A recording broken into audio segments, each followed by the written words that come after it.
हमने इलेक्शन के पहले किसी का संग अलायंस नहीं किया, लेकिन आपका प्यार, आपका आशीर्वाद, आपका खानसा से हम लोग यहां पहुंचा।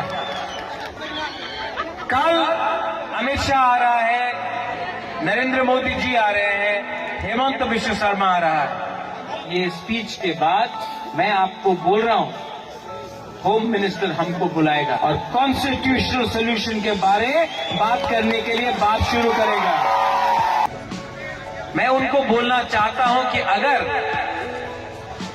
आप हानि बुसा से उनका अधिकार के लिए बात करेगा तो हम लोग दिल खोल के बात करेंगे, लेकिन अगर आप त्रिपुरा में हानि बुसा को छोड़ के राज करना चाहता है, किसको एमएलए बनाना है, किसको मंत्री बनाना है, नहीं होगा।